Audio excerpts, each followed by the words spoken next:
बात कर लेते हैं चिराग पासवान की, जो कि जमुई से चुनाव लड़े थे। इस बार भी अगर जमुई से चुनाव लड़ते हैं और आज की तारीख में मतदान हो जाए तो हमारा जो सैंपल साइज है उसके हिसाब से क्या नतीजा हो सकता है, उस पर एक नजर डालीजिए। 5, 4, 3, 2, 1। बड़े अंतर से आगे हैं चिराग पासवान के लिए। यह अच्छी खबर है और यह पहला ग्रीन सिग्नल है। जो लोग बीजेपी से जुड़े हुए हैं, जो एनडीए के साथी हैं, उनके लिहाज से अगर बात की जाए तो यह एक पॉजिटिव खबर है। चिराग पासवान बड़े अंतर से जमुई में आगे नजर आ रहे हैं, यानी आज की तारीख में भी वहां पर अगर मतदान हो जाए तो चिराग पासवान जीत जाएंगे आराम से। अब बात कर लेते हैं नित्यानंद राय की, जो केंद्रीय मंत्री हैं। क्या होगा नित्यानंद राय का, देखिए जरा। 5, 4, 3, 2, 1। कम अंतर से आगे हैं, यानी इनके लिए भी चिंता की बात है। केंद्रीय मंत्री हैं नित्यानंद राय, उजियारपुर से चुनाव लड़ते रहे हैं, लेकिन हाई प्रोफाइल होने के बावजूद भी आप देखिए बहुत कम अंतर से आगे फिलहाल वो नजर आ रहे हैं। राधा मोहन सिंह का क्या होगा, सवाल तो ये भी है, अब आपको दिखाते हैं।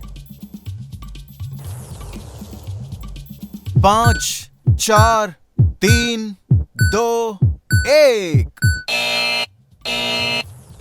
कम अंतर से आगे देखिए, राधा मोहन सिंह के लिए भी अच्छी खबर है नहीं। केंद्रीय मंत्री रहे, बड़े नेता, दिग्गज नेता बीजेपी के, लेकिन बहुत कम अंतर से आगे अभी नजर आ रहे हैं पूर्वी चंपारण में। आगे क्या होगा, बड़ा सवाल है। आरके सिंह का क्या होगा, आरके सिंह चुनाव अभी लड़ जाते हैं तो उनका क्या होगा, जीतेंगे हारेंगे या बहुत कम अंतर रहेगा, देखिए।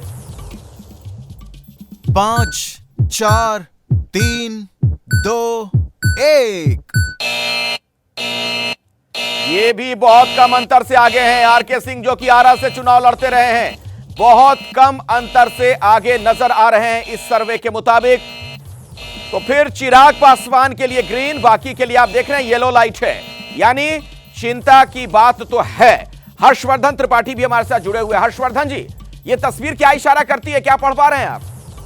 नहीं, देखिए अखिलेश जी, इशारा कुछ भी करे, इसका मतलब ये है कि भारतीय जनता पार्टी जो सीटों पर प्रत्याशी बदलने की एक नियमित तौर पर परंपरा डाल चुकी है, उसमें आप कुछ और लोगों के लिए पहले से इशारा कर दे रहे हैं। भारतीय जनता पार्टी के लिए अगर जीत की एक जो कहें कि बड़ी गारंटी अभी है, उसमें वो देखते हैं कि अगर स्थानीय प्रत्याशी के प्रति किसी तरह का भी जनता के मन में कोई निगेटिव सेंटीमेंट है तो उसको वो ठीक करने की कोशिश करते हैं। हालांकि मेरा ये मानना है कि कम से कम नित्यानंद राय और राधा मोहन, ये दोनों अपनी सीट पर बहुत मजबूत स्थिति में है, बहुत बेहतर स्थिति में है।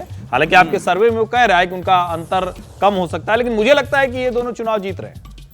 अच्छा अभय जी, एक बात बताइए, बिहार में जहां पर कि महागठबंधन है और जिस तरह की उनकी गोलबंदी है, जो जातीय समीकरण वहां पर बैठता है, उस लिहाज से वो बहुत मजबूत वहां नजर आते हैं। इसके बावजूद अगर बीजेपी से जो जुड़े लोग हैं बहुत कम अंतर से आगे दिख रहे हैं, तो इसका मतलब हम क्या निकालें? इसका मतलब ये है कि वहां पर टक्कर जोरदार है।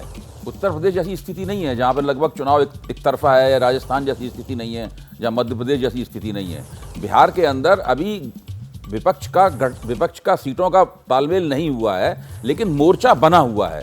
आप देखिए, देश में जहां जहां विपक्ष का गैर भाजपा विपक्ष का मोर्चा बना हुआ है, भले ही सीटों में तालमेल ना हुआ हो, वहां पर हमारा सर्वे दिखाता है कि वहां पर भाजपा को कड़ी टक्कर मिल रही है, और वो मोर्चा न केवल कड़ी टक्कर दे रहा है बल्कि आगे भी है।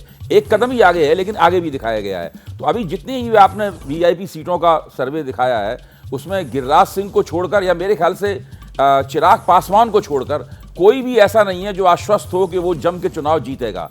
बाकी सभी सीटें जो हैं फंसी हुई हैं, या थोड़ा बहुत वो आगे हैं। तो अगर विपक्षी गठजोड़ बहुत जोरदारी के साथ लड़ गया तो भाजपा के लिए मुश्किल हो सकती है। जैसे ही घड़ी का काटा दोपहर 2:30 पे आए, बबीता जी का दिल सास बहू साजिश के लिए मचल जाए।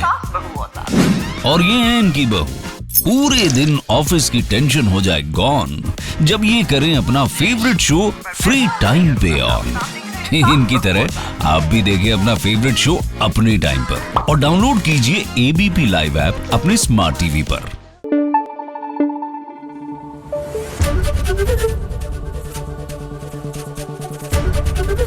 एबीपी न्यूज आपको रखे आगे।